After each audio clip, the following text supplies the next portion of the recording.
오늘 영상 찬양은 주기도문송으로 이렇게 여러분들에게 소개하고 함께 하나님께 영광 돌리는데 동참을 했습니다. 제가 왜 오늘 주기도문송을 이렇게 택했느냐 하면은 저희 교회에서는 수요일 저녁 예배 때 주기도문 강해를 하게 되어집니다. 그래서 지금까지 10회에 걸쳐서 주기도문 강해를 했고 이번 수요일이 되면은 이제 11회가 되어집니다. 그리고 주기도문 강해가 마치기 때문에 그래서 오늘 특별히 여러분들에게 강조하기 위해서 이렇게 주기도문송을 소개하면서 함께 하나님께 영광을 돌렸습니다. 이 주기도문 강해가 마치고 나면 이제 사도신경에 대한 이 강해를 시작하려고 계획 중에 있습니다. 이 사도신경이라고 하는 것은 우리 신앙의 가장 기초적이고 본질적인 부분을 다루고 있습니다. 따라서 아직까지 신앙에 확신이 없다고 생각하시는 분이나 또 믿음이 내가 약하다라고 생각하는 분들은 수요일 저녁에 꼭 시간을 내어서 참석하셔서 귀한 말씀을 들을 때 우리의 신앙이 굳건하게 다져지는 그런 기회가 되지 않겠는가 하는 그런 생각이 듭니다. 이제 오늘은 신앙의 단계라고 하는 그런 제목으로 말씀을 드리고자 합니다. 오늘 우리가 읽은 본문에 보면은 네 가지의 호칭이 불리어지는 것을 볼 수가 있습니다. 자녀들아, 아이들아, 청년들아, 아비들아. 이 네 가지의 호칭은 우리 신앙의 단계의 4단계다라고 부를 수가 있습니다. 마치 우리 인생이 막 태어난 유아 때의 시기, 조금 자란 아이의 시기, 청소년의 시기, 또 어른의 시기가 있는 것처럼 우리의 신앙의 단계에서도 이렇게 부르짖을 수 있는 그런 신앙의 단계가 있다는 것입니다. 먼저 그 호칭에 대해서 먼저 살펴보면은 첫 번째로 자녀들아라고 했는데 이 자녀들아라고 하는 이 말은 헬라어로 테크니아라고 이렇게 부릅니다. 테크니아. 이 테크니아라고 하는 이 단어로 부를 때는 부모와 유아와의 관계 속에서 부를 때 테크니아라고 이렇게 부릅니다. 그러니까 갓 태어난 아이부터 초등학교 들어갈 때까지의 그 자녀들을 두고 말할 때 이 테크니아, 자녀들아라고 이렇게 불렀다고 볼 수가 있습니다. 두 번째로 이제 아이들아라고 했는데 아이들아라고 하는 이 말은 헬라어로 파이디아라고 이렇게 부르는데 이 파이디아라고 하는 이 단어는 미성숙한 아이를 부를 때 우리가 보통 보면은 초등학교 학생들, 중학교 학생들 요 정도가 안 되겠는가 하는 생각이 듭니다. 그리고 청년들은 어떻습니까? 청년들은 어른인데 아직 덜 성숙한 사람들을 두고 청년들아라고 부를 수 있습니다. 그리고 아비들아라고 부르는 것은 어른으로서 성숙한 상태에 있는 사람을 두고 부를 때 아비들아라고 부릅니다. 그래서 이 시간에는 사도 요한이 이렇게 세상에서 일반적으로 불려지는 네 가지 호칭을 통해서 어떻게 신앙의 단계를 나누었는가 이것을 살펴보고자 하는 것입니다. 첫 번째로 자녀들아라고 했습니다. 이 자녀들의 특징에 대해서 오늘 본문 12절에서는 너희 죄가 그의 이름으로 말미암아 사함을 받았으니요 라고 그 특징을 말하고 있습니다. 사도 요한은 자녀들을 예수 그리스도의 이름으로 제사함을 얻었다라고 말씀하고 있습니다. 이것은 구원받은 성도들의 가장 기본적인 상태가 되어지는 것입니다. 우리는 예수 그리스도를 믿음으로 예수님의 보혈로 죄-씻음을 받았습니다. 우리는 세례의식을 통해서나 그리고 천주교 신부에게서 하는 고해성사를 통해서나 아니면 마리아를 통해서 죄-씻음을 받는 것이 아니라 오직 예수 그리스도의 보배로운 피로 말미암아서 우리가 죄-씻음을 받고 하나님의 자녀라고 불리움을 받을 수 있다는 것이죠. 성도는 이렇게 구주 예수 그리스도를 믿고 제사함을 받고 하나님의 자녀가 된 자들입니다. 교회만 나왔다고 자동적으로 하나님의 자녀가 되는 것이 아닙니다. 하나님의 자녀가 되기 위해서는 반드시 죄 문제가 해결되어져야 되는 것입니다.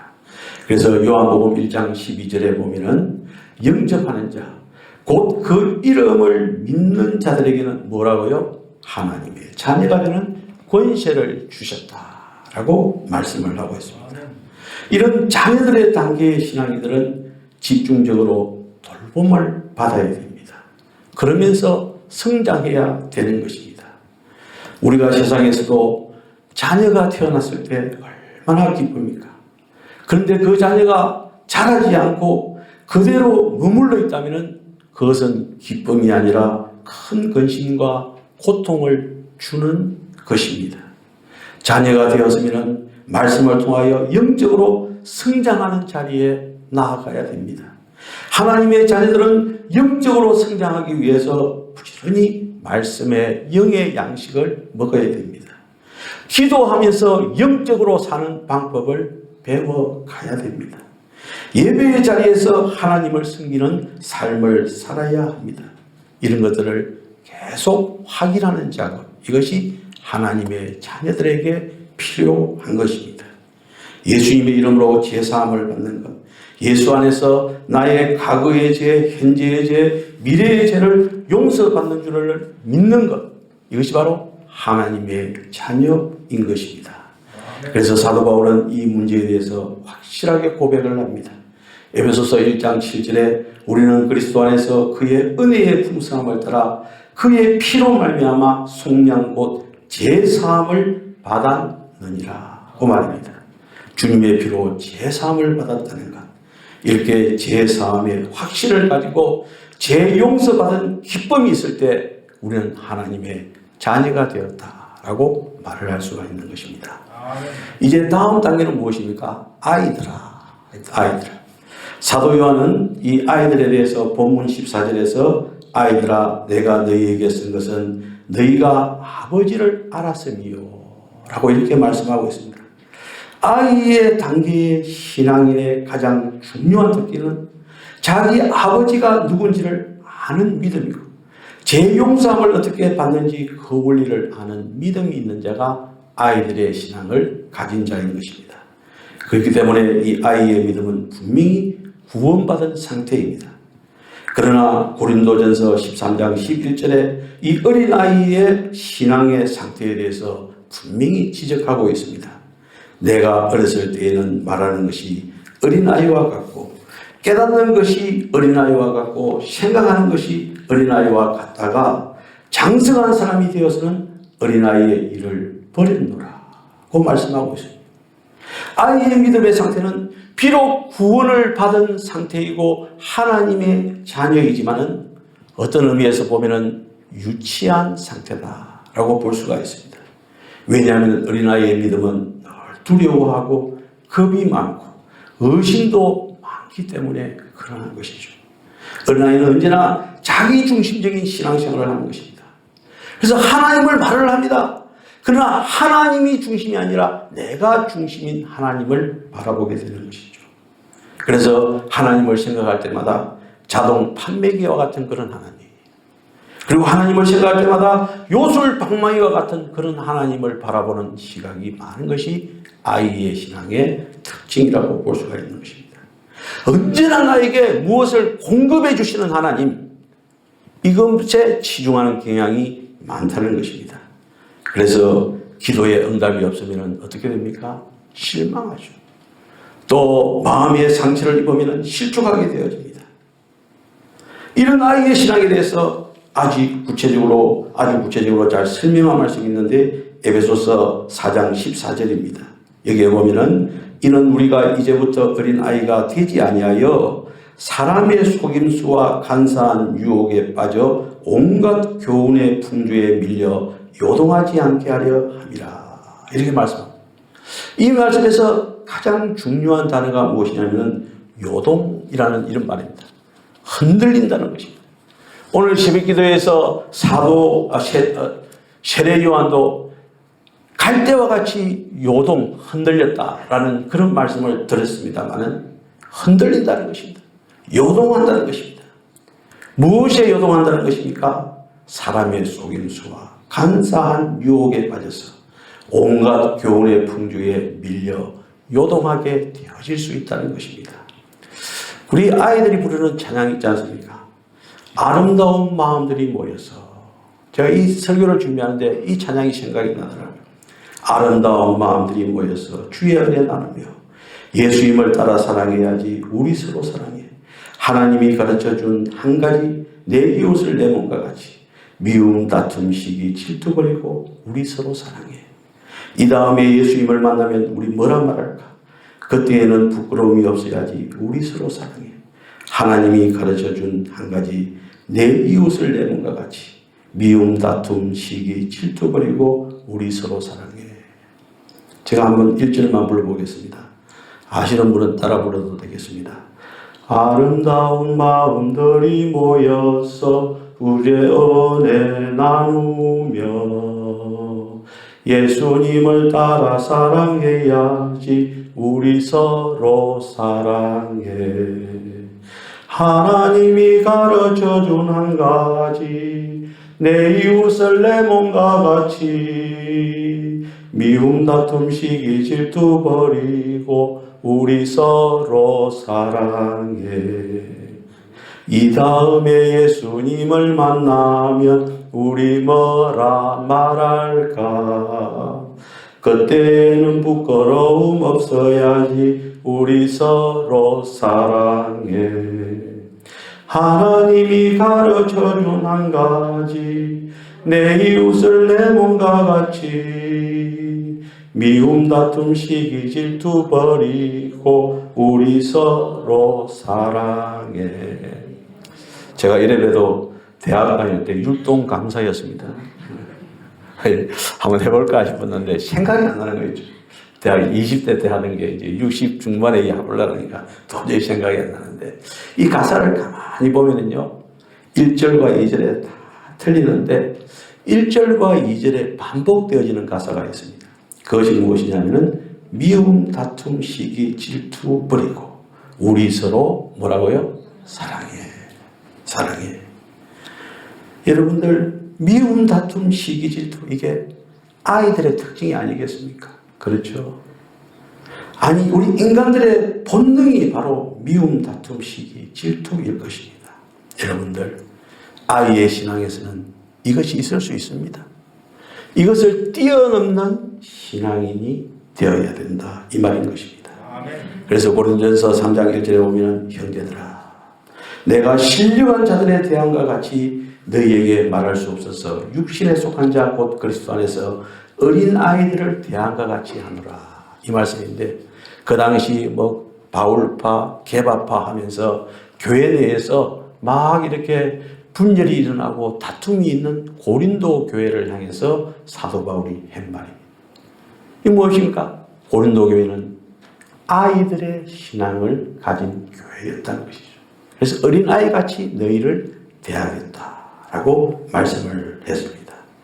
그러면서 쭉 이제 말씀을 적어나가면서 11절 말씀에서는, 13장 11절에서는 내가 어렸을 때에는 말하는 것이 어린아이와 같고 깨닫는 것이 어린아이와 같고 생각하는 것이 어린아이와 같다가 장성한 사람이 되어서는 어린아이의 일을 버렸노라. 사랑하는 성도 여러분, 아이들의 신앙이 무조건 나쁜 것은 아닙니다. 기쁨이 있고 즐거움이 있고 낭만이 있습니다.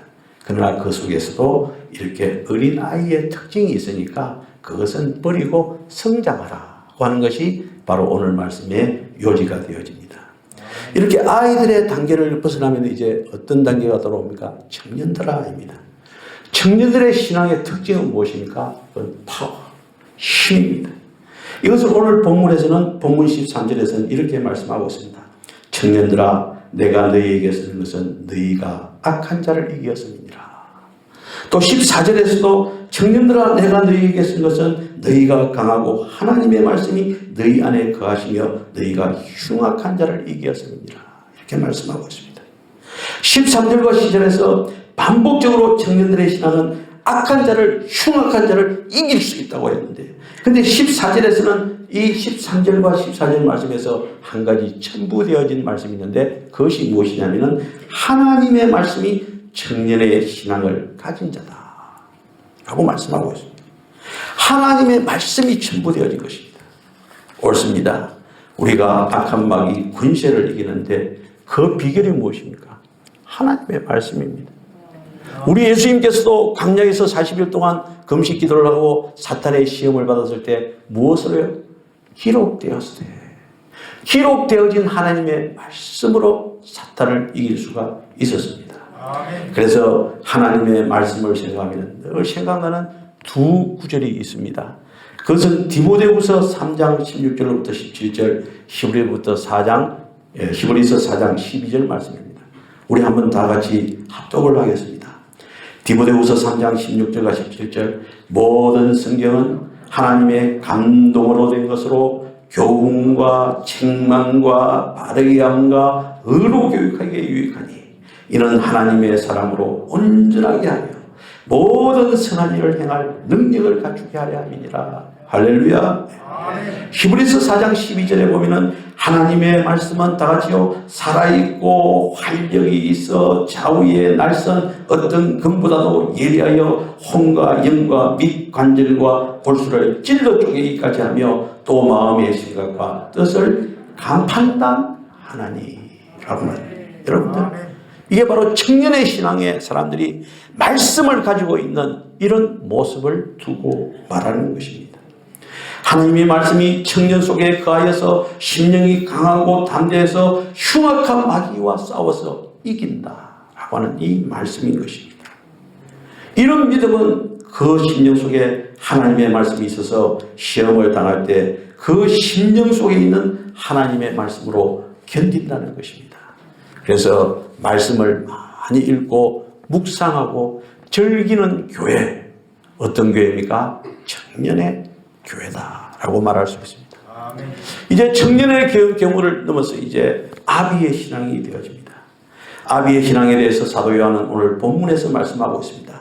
13절에 아비들아 내가 너희에게 쓰는 것은 너희가 태초부터 계신 이를 알았으며, 또 14절에 보면은 아비들아 내가 너희에게 쓴 것은 너희가 태초부터 계신 이를 알았으며, 똑같은 말씀이 두 번 반복되어지고 있습니다. 여러분들, 일반적으로 아비라고 할 때는 무엇을 연상하게 됩니까? 오랫동안 믿었던 사람들, 이렇게 생각할 수도 있습니다. 또 연령이 많은 사람들이 아비다라고 생각할 수도 있습니다. 물론 오래 믿고 연세가 많이 드신 분들이 아비 단계의 신앙이 될 수도 있습니다. 그러나 본문에서 말씀하고 있는 아비의 신앙의 특징은요, 태초부터 계신 이를 아는 자다라고 했습니다. 참된 신앙은 태초부터 계신 하나님, 곧 영원하신 하나님을 아는 것입니다. 여기서 안다는 것은 지식적으로 아는 것이 아닙니다. 경험적으로, 체험적으로 안다는 것입니다. 여러분들, 우리나라 대통령 우리가 알고 있죠? 알고 있죠? 그러나 우리가 청와대에 초청을 받고 그 대통령과 1시간 정도 대화하고 와서 또 우리가 대통령을 안다라고 말할 수 있을 것입니다. 그 안다는 것이 같습니까? 틀립니까? 우리가 그냥 만나기도 전에 대통령을 안다는 것과 대통령을 1시간 정도 면담하고 나서 그 이후에 안다는 것 아마 틀릴 것입니다. 여기서 말하고 안다는 것은 경험에 의해서 안다는 것입니다. 우리가 이런 말을 흔히 쓰지 않습니까? 결혼을 해서 이제 아이를 낳아보니까, 아버지가 되어보니까 아버지의 심정을 알겠더라. 아이를 놓고 어머니가 되어보니까 우리 엄마의 심정을 내가 이제 알겠다라고 하는 그것과 똑같은 것입니다. 머리로 아는 것이 아니라 무엇으로요? 우리의 가슴으로 아는 것입니다. 아멘. 여러분들, 우리가 신앙생활을 할 때요, 이 아비의 신앙을 가져야 되는데, 아비의 신앙을 가지기 위해서는 영어로 FOR, 무엇을 위하여라고 하는 신앙이 아니라 with, 뭐뭐와 함께하는 이 신앙이 되어야 되는 것입니다. 흔히 우리는요, 하나님을 위하여 충성하고 봉사하고 찬양하고 구제하면 대단한 믿음인 것처럼 보입니다. 그러나 그보다도 더 앞선 믿음은 무엇입니까? 하나님과 함께하는 임마누엘, 하나님과 함께하는 이 믿음, 이것이 가장 강한 아비의 신앙이라고 볼 수가 있는 것입니다. 그래서 하나님과 함께 하는 위대의 신앙이라고 하는 것은요, 하나님을 보배롭게 여기는 것입니다. 하나님 한 분으로 만족하는 것입니다. 하나님을 경험하고 알아가는 것입니다. 아비의 신앙은 하나님과 사귀는 것이고 하나님과 동행하고 하나님을 섬기고 하나님의 뜻을 깨닫고 순종하는 것입니다. 여러분들, 우리는 이 4단계의 신앙 중에서 어느 신앙의 단계에 속합니까? 최근에 영국 옥스퍼드 대학 출판부에서 인명사진을 발간했습니다. 거기에 새로이 이름이 하나 올랐는데 그 이름이 무엇이냐면 윌릭스 학틀리라고 하는 사람. 윌릭스 학틀리. 그는 옛날에 타이타닉호가 침몰될 때 1517명이 함께 목숨을 잃는 그 순간에 그의 동료 7명과 함께 바이올린을 3시간 넘게 연주하면서 다른 사람들이 다 구명보트에 타기까지 연주했던 사람입니다. 옥스퍼드 대학 출판부에서 발간한 인명사진에 윌릭스 학틀리를 올리게 된 동기는 그 사람은요, 그 타이타닉호에 올릴 때 그냥 놀러 간 것이 아니었다고 합니다. 그 사람은 전도하기 위해서 그 배에 올라탔다는 것입니다. 그래서 그가 그때 연주했던 곡이 무엇이냐면 338장 내 주를 가까이 하게 하면 십자가 짐 같은 고생이라 내 일생 소원은 늘 찬송하면서 주께 더 나가기 원합니다 라는 이 찬양을 연주했다는 것입니다. 다른 사람들은 구명선을 타고 다 살려고 가고 있는데 이 34살의 젊은 이 사람은 그 바이올린으로 3시간 동안 연주를 했다는 것입니다. 왜 죽음이 두렵지 않았겠습니까?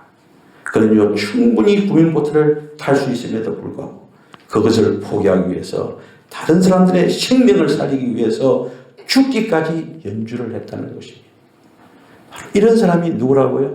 신앙의 아비의 단계다라고 볼 수가 있습니다.